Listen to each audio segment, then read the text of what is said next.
First of all, President Putin and his government have always been open to negotiations, always been receptive to meet. It's not an issue. We are the ones that refuse to talk to them, that decline to negotiate on anything. So keep that in mind. Secondly, let's look at what's going on. You have President Trump who said, well, I can end this war in 24 hours. Okay. I guess he's given up on that. But he now seems to talk out of two sides of his mouth simultaneously. On the one hand, I love the Russian people and I want an end to this war. Okay. But if you don't sign up for my conditions, then I'm going to have tariffs and sanctions and anything else I can find to punish you, Vladimir Putin, for not meeting my demands for an end to this war. Does this sound bizarre? It makes no sense at all. Zelensky wouldn't exist except for us.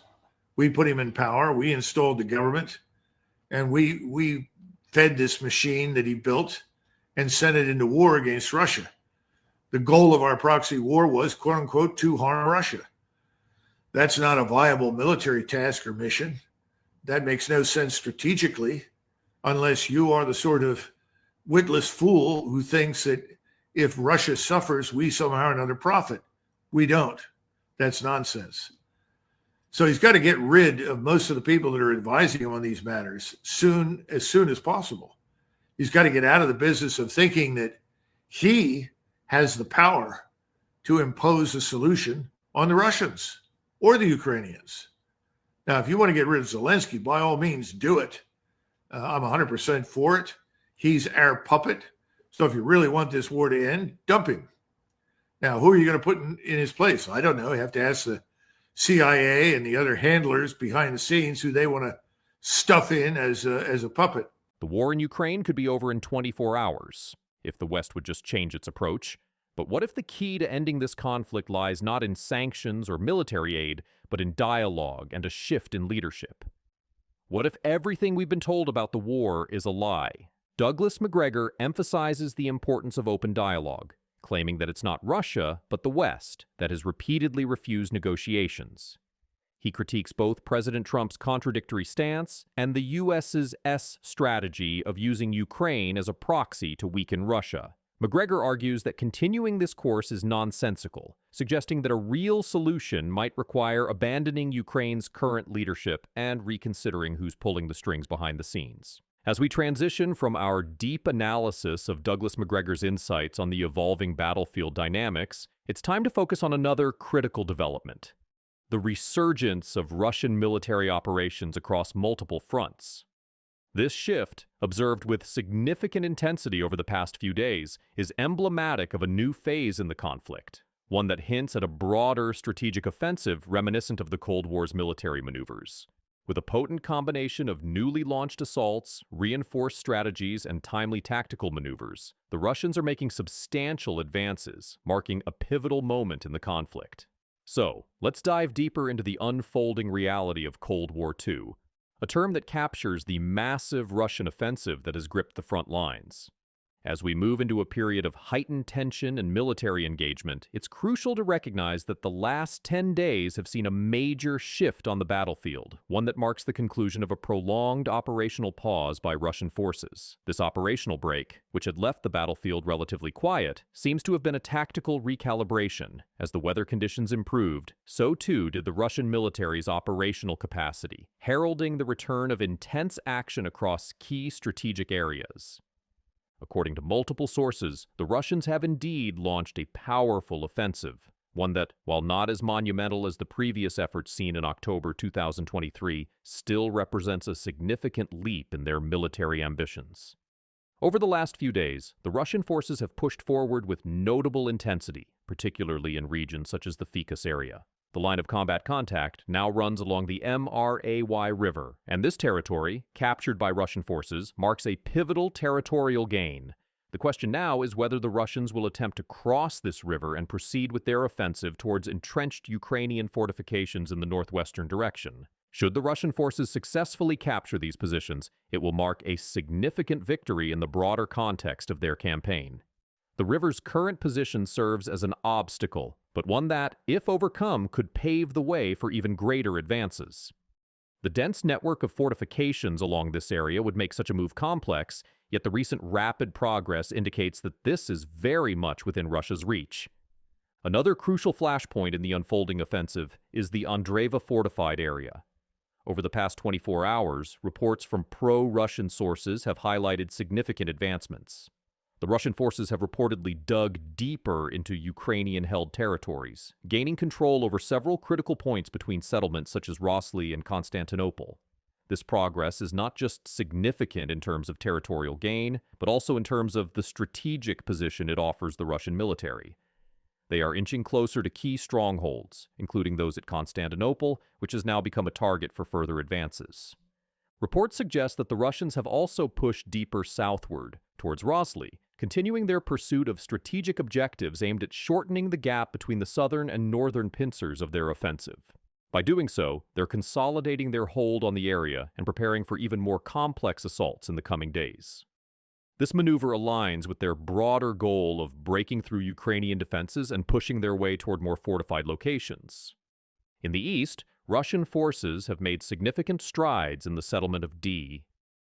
By the end of January, the eastern part of the settlement had been secured, and efforts to control the remainder of the area were well underway. Ukrainian forces tried to reinforce their positions and bring in additional troops to stabilize the situation, but these efforts were quickly thwarted by Russian precision strikes. The speed and effectiveness of the Russian response have left the Ukrainian defenses struggling to hold on. The situation in D is shifting rapidly, with the Russians focusing on splitting the territory into manageable sections and taking each part one by one. This tactic, methodical and ruthless, has left little room for Ukrainian counterattacks. As they press forward, Russian forces are also securing strategic positions along key routes, further complicating the Ukrainian ability to reinforce the area.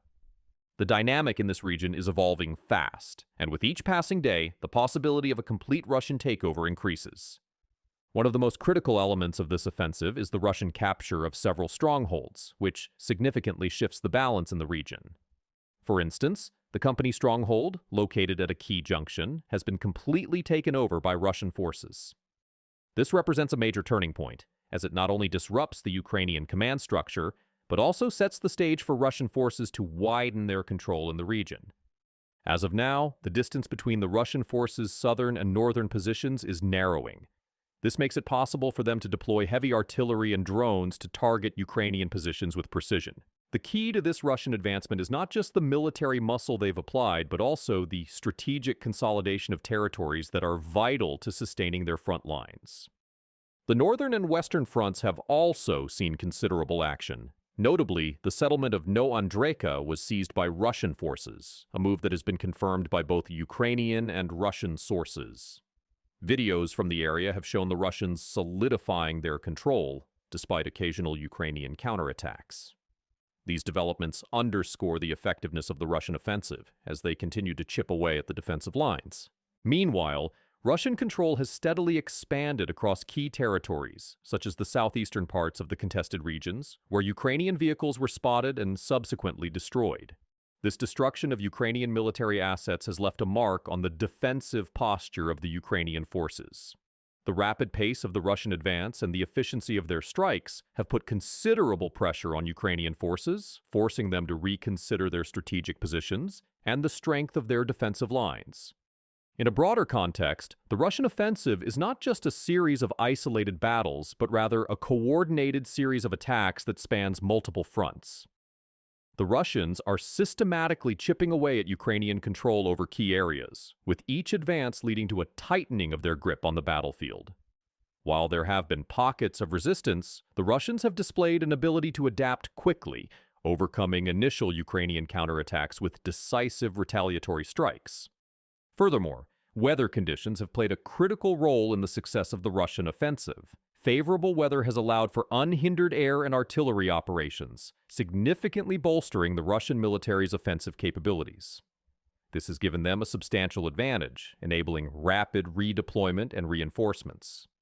Additionally, the improved clarity of the skies has allowed for precision drone strikes, which have been crucial in eliminating Ukrainian reinforcements and military vehicles. The current wave of Russian offensives is a stark reminder of the broader geopolitical context in which this conflict is unfolding. The comparison to Cold War II underscores the scope and scale of this renewed Russian aggression, which is not only a military struggle but also a strategic contest with global implications. The outcomes of these offensives will likely influence the future of NATO's involvement and may reshape the European security landscape for years to come. As the Russian military continues its advances across multiple fronts, the world watches closely. The next few days will be crucial in determining the direction of this conflict. If the Russians maintain momentum and push further into key Ukrainian-held areas, the balance of power could shift dramatically. Conversely, Ukrainian forces, bolstered by international support, will need to adapt quickly to counter these advances, setting the stage for what could be a decisive turning point in the war. The Russian offensive across multiple fronts signals the beginning of a new phase in this ongoing conflict. With massive strategic and territorial gains at stake, both sides are poised for a fierce struggle. The coming days will be critical in shaping the outcome, and the world's attention will undoubtedly remain fixed on this unfolding military campaign. The outcome of this battle will not only determine the fate of Ukraine, but also have lasting implications for global security dynamics. As we continue to see major shifts on the battlefield, one thing is clear. The war in Ukraine is entering a critical phase, with Russia launching a powerful offensive that could reshape the entire conflict. We're witnessing pivotal moments, and the outcome could determine the course of this war. If you want to stay informed with the latest updates, analysis, and expert insights, don't forget to hit the like button, subscribe to the channel, and activate the notification bell so you never miss a key update. Stay tuned, and let's keep the conversation going. What do you think will happen next in this unfolding conflict? Drop your thoughts in the comments below.